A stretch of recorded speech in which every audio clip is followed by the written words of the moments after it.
அண்மை கால இந்த தரவுகளின்படி ஒலிவியா சவ் தான் வெற்றி பெறுவார் என்ற ஒரு கருத்து கணிப்பின் நிலவந்த நிலையில் கிறிஸ் அலெக்சாண்டர் இப்பொழுது இந்த தேர்தலில் குதித்திருக்கின்றார். இப்படி இந்த கிறிஸ் அலெக்சாண்டர் போன்ற மத்திய அரசின் அனுபவம் கொண்ட ஒருவர் மேயர் போட்டியில் இறங்குவது எவ்வளவுக்கு டொரண்டோ நகரத்தை பொறுத்தவரையில் ஒரு சாதகமான ஒரு முடிவாக இருக்கும். இவர் என்ன விடயத்திற்காக தான் போட்டியிடுகின்றேன், எவ்வாறாக தனது போட்டி இருக்கும் என்பதை விளக்குகின்ற பொழுது சில வேளைகளில் முன்னிலைக்கு கூட வரலாம் என்று சொன்னால் அந்த மக்களை கவர்தல் தான் இங்கே இருக்கின்ற விடயம். நகரத்தின் முதல்வருக்கும் டொரண்டோ மேயருக்கும் இடையிலான உறவு எப்பொழுதும் ஒரு நல்ல உறவாக இருந்தால்தான் அந்த நகரத்தின் ஆட்சி என்பது சிறப்பட இருக்கும். பார்க்கின்ற பொழுது இந்த ஒலிவியா சவ் மேயராக இருந்த பொழுது இந்த மாகாண முதல் டக்ஃபோர்டுடனான உறவு பல இடங்களில் விரிசல் ஏற்பட்டு இருக்கிறது. குறிப்பாக அந்த ஒலிவியா சவ் கொண்டு வந்த ஸ்பீட் கேமராவை டக்ஃபோர்ட் அந்த இடைநிறுத்தம் செய்து அதற்கு மாற்றீடாக வேறு திட்டங்களை அறிவித்திருக்கிறார். இந்த டக்ஃபோர்ட் ஒரு கருத்து தெரிவித்தார். அதாவது அமெரிக்காவுடன் வர்த்தக பேச்சுவார்த்தைகளில் ஈடுபடுகின்ற பொழுது இந்த டொரண்டோவின் அந்த மின்சாரத்தை நாங்கள் பேரம் பேசுகிற பொருளாக பாவிக்க வேண்டும் என்று அதை மாக்காணி திட்டவட்டமாக மறுத்திருந்தார். டக்ஃபோர்ட்டின் முதல்வரின் முதல்வர் மாகாணத்துக்கு ஆற்றுகின்ற சேவைகள் தொடர்பாகவும் அவருடைய அந்த பதவிக்கேற்ற மாதிரி அவருடைய தரம், அவருடைய மக்கள் மதிப்பீடு, அவர்கள் கொண்டிருக்கிற மக்கள் மதிப்பீடு குறைந்து கொண்டு போவதும் சரியானதா என்று நினைக்கிறீர்கள்? கடந்த வார கருத்து கணிப்புகளின்படி 24 வீதம் தான் அவரை ஆதரிக்கின்றார்கள். 72 வீதமானவர்கள் தாங்கள் அவரை ஆதரிக்கவில்லை என்று கூறியிருக்கின்றார்கள். மிகுதி ஒரு 4 வீதம் எந்தவித கருத்தும் சொல்லவில்லை. அப்பொழுது 72 வீதமான மக்கள் இவ்வாறு கூறுவது என்பது சாதாரண நிலைமை அல்ல. எனவே அவர் இந்த வருடம்தான் ஒன்டாரியோ வரலாற்றில் 50 வருடங்களுக்கு மேலாக என்று நினைக்கின்றேன், எனக்கு கால கணிப்பீடு சரியாக ஞாபகம் இல்லை, 53 நாட்கள் சட்டசபை கூடுகின்ற மிகவும் குறைந்த சட்டசபை கூடுகின்ற நாட்களாக 365 நாட்களில் இருக்கின்ற ஆண்டாக பதிவு செய்யப்பட்டு இருக்கின்றது என்றால் அவர்கள் விடுப்பில் இருக்கின்றார்கள்.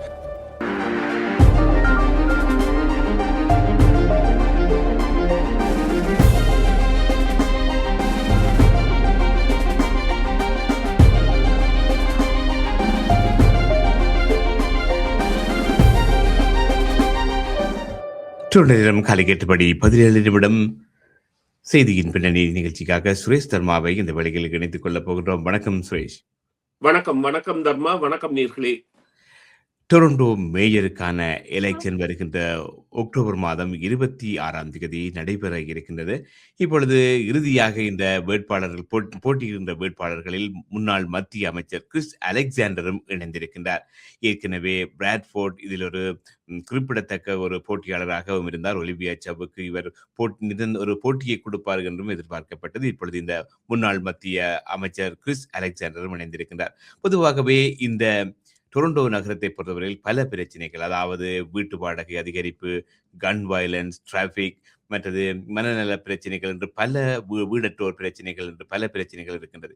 இப்படி பார்க்கின்ற பொழுது இப்பொழுது இந்த அண்மை கால இந்த தரவுகளின்படி ஒலிவியா சவ் தான் வெற்றி பெறுவார் என்ற ஒரு கருத்து கணிப்பின் நிலவந்த நிலையில் கிறிஸ் அலெக்சாண்டர் இப்பொழுது இந்த தேர்தலில் குதித்திருக்கின்றார். இப்படி இந்த கிறிஸ் அலெக்சாண்டர் போன்ற மத்திய அரசின் அனுபவம் கொண்ட ஒருவர் மேயர் போட்டியில் இறங்குவது எவ்வளவுக்கு டொரண்டோ நகரத்தை பொறுத்தவரையில் ஒரு சாதகமான ஒரு முடிவாக இருக்கும். அதே வேளையில் எந்த அளவுக்கு இவர் அந்த டொரண்டோ நகரம் எதிர்கொள்ளுகின்ற நான் குறிப்பிட்ட அந்த வாடகை பிரச்சனை, ஆயுத கலாச்சாரம், டிராபிக் பிரச்சனை, மற்றது போன்ற பல பிரச்சனைகளை இவர் எப்படி சமாளிப்பார் என்று நீங்கள் எதிர்பார்க்கின்றீர்கள்?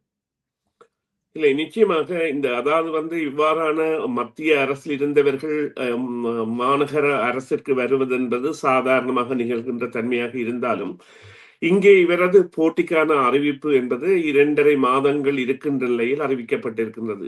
நேற்று தினம் அறிவிக்கப்பட்டாலும் இப்பொழுது இன்று ஜூலை 30ஆம் தேதி, எனவே ஒரு ஏறக்குறைய 2.5 மாதங்கள் உள்ள நிலையில் இவரால் நிதி சேர்க்கையை எவ்வாறு செய்ய முடியும், இவருடைய பிரச்சாரத்திற்கான அணியை எவ்வாறு உருவாக்க முடியும், எவ்வாறான ஆதரவை இவர் ஊடகங்களுக்கு ஊடகங்கள் இவருக்கு கொடுக்க போகின்றன, மற்றும் இந்த நீங்கள் குறிப்பிட்ட பிரச்சனைகளான இந்த வீடு, அதாவது வருமானத்திற்கு ஏற்ப வாடகைக்கு இருத்தல் அல்லது குடியிருப்புகளை பெறுதல் போன்ற வீட்டு நிலைமைகள் மற்றும் தற்பொழுது இந்த பாதுகாப்பு என்பது டொரண்டோவில் மிகவும் கேள்விக்குறியாக இருக்கிறது. இந்த வார ஆரம்பத்தில் கூட அமெரிக்க துணை தூதரகத்தின் மீது துப்பாக்கிச் சூடு இடம்பெற்றிருந்தது. எனவே இவ்வாறான விடயத்தில் எவ்வாறான நடவடிக்கைகளை எடுக்கப் போகின்றார் மற்றும் இந்த போக்குவரத்திற்கான விரிவுகள் என்பன மேலதிகமாக்கப்பட்டு அவை தொடர்ந்து கால அளவற்று செல்கின்ற நிலைமைகள் எல்லாம் இருக்கின்றன. இந்த திட்டங்கள் இவை பல மில்லியன்கள் என்பதை விட பில்லியன் செலவை கூட டொரண்டோவுக்கு ஏற்படுத்தக்கூடிய நிலைமைகளில் இருக்கின்றன. இவற்றையெல்லாம் எவ்வாறு ஒரு கட்டுப்பாட்டிற்குள் கொண்டு வருவது, எவ்வாறு மாநகரத்தை ஆள்வது போன்ற நிலைமையில் இவர் என்ன செய்வார் என்பதை சொல்லுகின்ற பொழுது மாற்றங்கள் ஏற்படலாம். மாற்றங்கள் திடீரென ஏற்படக்கூடிய மாற்றங்களாக இருக்கும். ஆனால் இப்பொழுது சாதாரணமாக இவர் ஒரு போட்டியாளராக இருப்பார் என்றால், நீங்கள் குறிப்பிட்டது போல ஒலிவியா சாவ் அவர்களுக்கான வெற்றியை இலகுவாக்குவதாக இவரது நிலைமை இருக்கும் என்று சொன்னால், இந்த பிராட்ஃபோர்டின் பாணியும் இவரது பாணியும் ஒன்றாக இருக்கும், அல்லது இவர்கள் அந்த நடுநிலையில் இருக்கின்ற அல்லது வலதுசாரிகளில் இருக்கின்ற வாக்குகளை கவரக்கூடியவர்களாக இருப்பார்கள். எனவே இவர் என்ன விடயத்திற்காக தான் போட்டியிடுகின்றேன், எவ்வாறாக தனது போட்டி இருக்கும் என்பதை விளக்குகின்ற பொழுது சில வேளைகளில் முன்னிலைக்கு கூட வரலாம் என்று சொன்னால், அந்த மக்களை கவர்தல் தான் இங்கே இருக்கின்ற விடயம். ஆனால் இவர் அந்த ஆளுமை உள்ள ஒரு ஹாரிஸ்மேட்டிக் லீடரா, அதாவது கவர்ச்சி மக்களை கவர்கின்ற தன்மை உள்ள லீடராக இதுவரை அடையாளப்படுத்தப்பட்டிருந்தாரா, அல்லது மத்திய அரசு அமைச்சராக இருந்து அதன் பின் ராஜதந்திரியாக சென்ற பின்னர் குறிப்பிட்ட ஆண்டுகளில் இவரது அரசியல் தன்மை என்பதை இங்கும் காணக்கூடியதாக இருக்கவில்லை. எனவே இவரது நடவடிக்கைகளை பொறுத்துத்தான் இங்கே இவர் எவ்வாறான தாக்கத்தை செலுத்தப் போகின்றார் என்று இருக்கும்.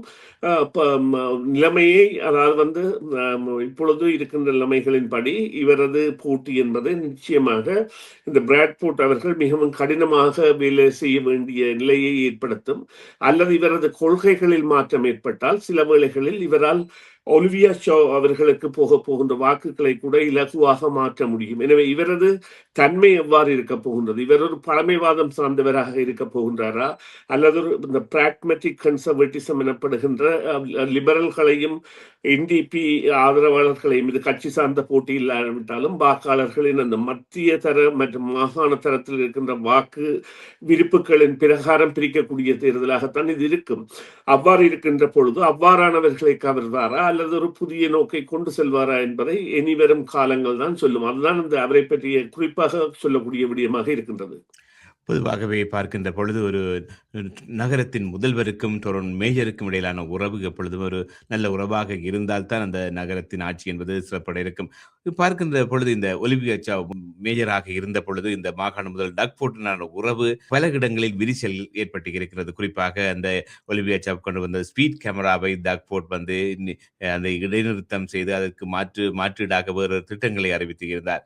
அதே போல இப்பொழுது புதிதாக இந்த மேயர் போட்டியில் போட்டியிடுகிற பிராட்ஃபோர்ட் நகர பாதுகாப்புக்காக அதிக போலீஸ் உத்தியோகர்களை தான் பணிக்கமர்த்த இருப்பதாகவும் ஒரு அறிக்கையை வெளியிட்டு இருக்கிறார். ஒலிவியா சாவ் அதற்கு பதிலளிக்கும் விதமாக கடந்த வாரம் சொல்லியிருந்தார், அது ஏற்கனவே என்னுடைய திட்டத்தில் இருக்கிறது. இப்படி பார்க்கின்ற பொழுது இப்பொழுது அந்த உறவு, அதாவது டொரண்டோ நகர முதல்வருக்கும் மேஜராக வரவிருக்கின்ற உறவு ஒரு முக்கியமானதாக பார்க்கப்படுகிறது. அதேவேளை இந்த நகரத்தில் களை கட்டி போயிருக்கிறது, அதாவது இப்பொழுது அடக்க முடியாமல் இருக்கின்ற ஆயுத கலாச்சாரம், குறிப்பாக அந்த இள வயதினிடையே பரவி வருகின்ற ஆயுத கலாச்சாரமும் புதிதாக பதவிக்கு வர இருக்கின்ற முதல்வர் மாகாண மேஜருக்கு ஒரு சவாலாக இருக்க போகிறது. இந்த சவால்களை எப்படி இவர்கள் சமாளிக்க போகிறார்கள், இதற்கு மாகாண முதல்வர் எவ்வளவுக்கு இந்த டொரண்டோ மேஜரா வருவதற்கு ஒரு உறுதுணையாக இருப்பார் என்று நீங்கள் நினைக்கின்றீர்கள்? இல்லை, இது மாகாண மற்றும் மத்திய அரசுகளில் நல்ல உறவை கொண்டிருக்க வேண்டிய நிலை இருக்கின்றது. இப்பொழுது குறிப்பாக இந்த பில்லி பிஷப் எனப்படுகின்ற டொரண்டோ மத்தியில் உள்ள விமான நிலையத்தை விஸ்தரித்தல் திட்டத்தை மத்திய அரசு அதற்கான நிதியை வழங்காது என்கின்ற செய்தியை நேற்று வெளியிட்டிருக்கின்றது. இது இந்த போட்டியில் தாக்கத்தை வழங்கக்கூடிய ஒரு செய்தியாக கூட இருக்கும். மறுபக்கமாக இந்த பாதுகாப்பு சம்பந்தமான நடவடிக்கைகளில் போலீசாருக்கு மேலதிக துணை தேவை, ஆயுதங்கள் மற்றும் நவீன வசதிகள் தேவை என்பது கண்கூடு. அவை நிச்சயமாக அவர்களுக்கு தேவையானதாக இருக்க வேண்டும். அதைவிட இது டொரண்டோ என்பது ஒரு பல்கலாச்சார சமூகம், அல்லது டொரண்டோ என்பது இப்பொழுது கனேடிய, அதாவது இங்கே இருக்கின்ற பூர்வீக கனேடியர்களை விட மேலதிகமாக மக்களை கொண்ட ஒரு இடமாக, அதாவது புதிய குடிவரவாளர்களின் பிரசன்னம் அதிகமாக உள்ள நகரமாக இருக்கின்றது. அவர்கள்தான் முதலாம் இடத்தில் இருக்கிறார்கள். ஒட்டுமொத்தமாக பார்த்தால் புதிய குடிவரவாளர்கள் அல்லது கனடாவில் பிறக்காதவர்கள், கனடிய குடியுரிமை உள்ளவர்களாக இருப்பவர்கள் அவ்வாறு இருக்கின்றார்கள்.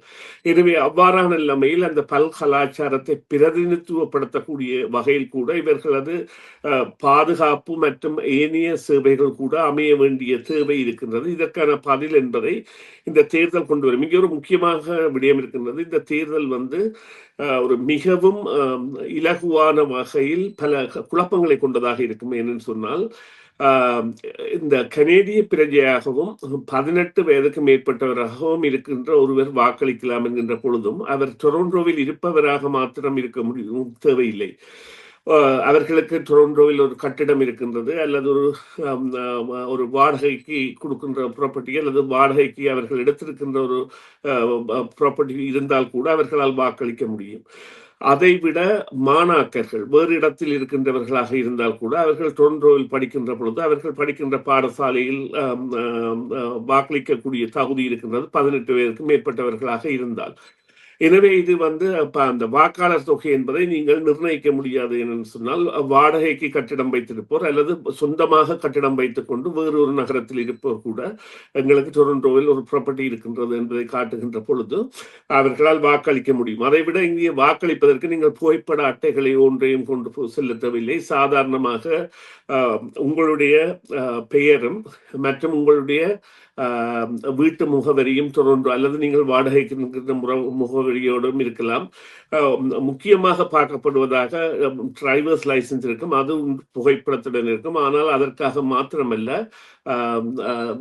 நீங்கள் கிரெடிட் கார்டோ அல்லது உங்களுடைய வங்கி அறிக்கையோ அல்லது நீங்கள் இந்த வீட்டு வரி கட்டுகின்ற அறிக்கையோ அல்லது உங்களுடைய அடைமான கடன் அறிக்கையோ போன்ற மற்றது உங்களுடைய அதாவது பே ஸ்டஃபோடு கூட வாக்களிக்கலாம் என்கின்ற ஒரு தன்மை இருக்கின்றது. இது அவர்கள் எவ்வாறு நெகிழ்வாக கடைபிடிக்க போகின்றார்கள் என்கின்ற கேள்வி இருக்கின்றது. இது என்றால் இது பல விதமான மயக்கங்களை மக்களுக்கு கொடுக்கும், அதைவிட பல விதமான குழப்பங்களை கொண்டு வரப்போகின்றது.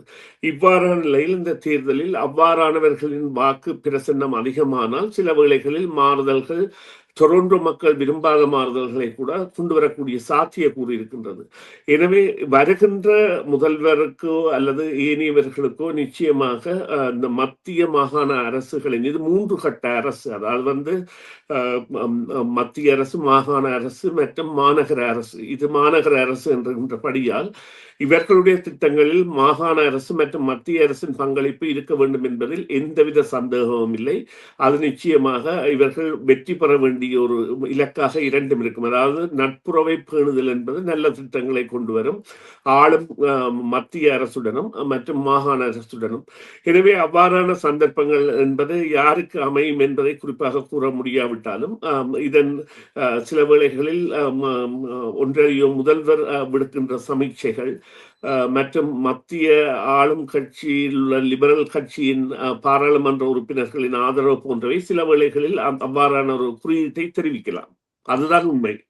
பொதுவாகவே இந்த டக் போர்ட் ஒரு கருத்து தெரிவித்தார். அதாவது அமெரிக்காவுடன் வர்த்தக பேச்சுவார்த்தைகளில் ஈடுபடுகின்ற பொழுது இந்த டொரண்டோவின் அந்த மின்சாரத்தை நாங்கள் பேரம் பேசுகிற பொருளாக பாவிக்க வேண்டும் என்று அதை மாக்காணி திட்டவட்டமாக மறுத்திருந்தார்.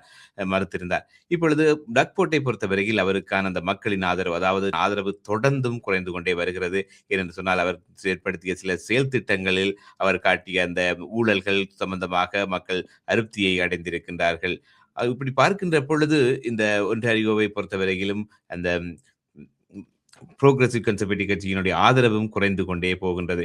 இப்படி பார்க்கின்ற பொழுது இந்த டக் போர்ட்டின் முதல்வர் மாகாணத்துக்கு ஆற்றுகின்ற சேவைகள் தொடர்பாகவும் அவருடைய அந்த பதவிக்கேற்ற மாதிரி அவருடைய தரம், அவருடைய மக்கள் மதிப்பீடு, அவர்கள் கொண்டிருக்கிற மக்கள் மதிப்பீடு குறைந்து கொண்டு போவதும் சரியானதா என்று நினைக்கின்றீர்களா?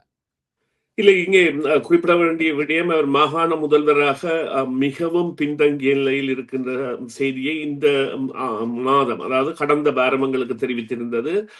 கடந்த வார கருத்து கணிப்புகளின்படி 24% தான் அவரை ஆதரிக்கின்றார்கள். 72% தாங்கள் அவரை ஆதரிக்கவில்லை என்று கூறியிருக்கின்றார்கள்.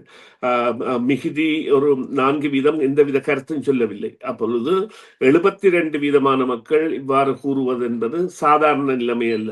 எனவே அவர் இந்த வருடம்தான் ஒன்டாரியோ வரலாற்றில் 50 வருடங்களுக்கு மேலாக என்று நினைக்கின்றேன், எனக்கு கால கணிப்பீடு சரியாக ஞாபகம் இல்லை, 53 நாட்கள் சட்டசபை கூடுகின்ற மிகவும் குறைந்த சட்டசபை கூடுகின்ற நாட்களாக 365 நாட்களில் இருக்கின்ற ஆண்டாக பதிவு செய்யப்பட்டு இருக்கின்றது என்றால் அவர்கள் விடுப்பில் இருக்கின்றார்கள்.